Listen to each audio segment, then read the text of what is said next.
the importance of women participation and then how that is going to reflect when it comes to the outcome and eventually in the future for women in Bangladesh. Very much.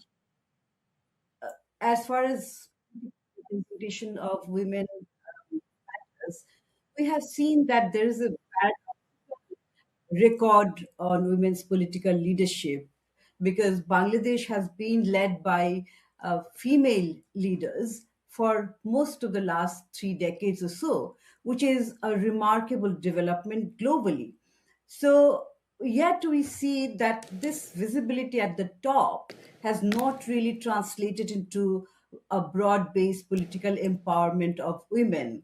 In the current parliamentary election cycle, which has just completed today, women remain underrepresented in direct seats. Most female members of parliament still enter through reserve seats rather than competitive constituencies. Right. So, while the constitution provides for 50 reserve seats for women, their overall share in parliament remains far below parity. So, candidates' nominations by major parties continue to favor male politicians, particularly in the winnable constituencies. Correct. So, this reflects a deeper structural barrier.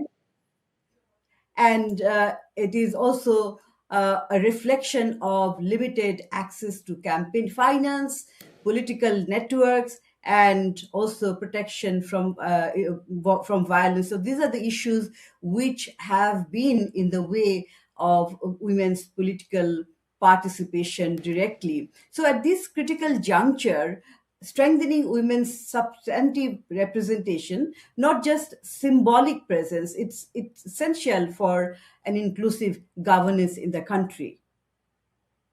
Very interesting perspective, and I really have this question to ask. And if there are any women viewers watching us on YouTube, on Instagram, or on any platform, I want you to respond to what I'm about to say. Listen to this very carefully, and if you get angry or whatever your opinion is, do drop in a comment of what you're thinking on this YouTube stream which is going on. And I'm going to put this across to the to this esteemed panel of two extremely great women belonging to two different age groups joining us, both Famida and Ume.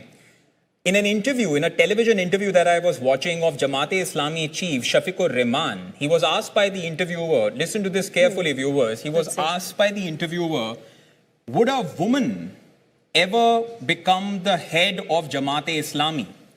To which Shafiqur Rahman responded, and I quote, I can't give birth to children. I can't breastfeed children.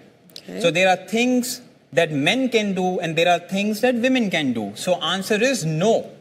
Okay. So Famida, Ume, if you're listening to this, Shafiqur Rahman, the chief of Jamaat-e-Islami, when asked a specific question whether a woman in future can actually go on to lead Jamaat-e-Islami, he said no.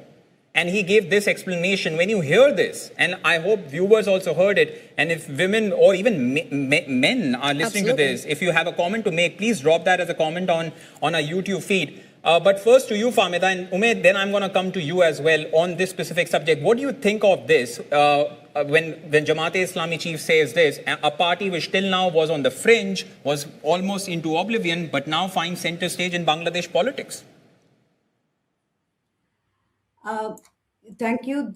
This is a position, a political position of the party which you have just mentioned.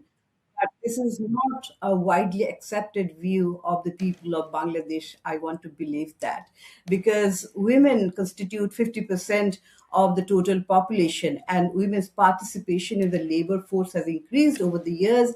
It's almost 40% now. Though they are not engaged in the formal labor force, all of them, informal labor force participation is much, much higher. But women are everywhere, be it in the agriculture sector, manufacturing sector, services sectors, and many non-traditional sectors also. So the biological identity has not really deterred women to go into the labor market and perform as good as men. I mean, despite the fact that, yes, as a woman, she has But some additional of course, responsibility. yeah, sure, but So we have seen but led by female leaders, and there are many women leaders, absolutely. not only in politics but also, as I said, in the economy itself. Sure. So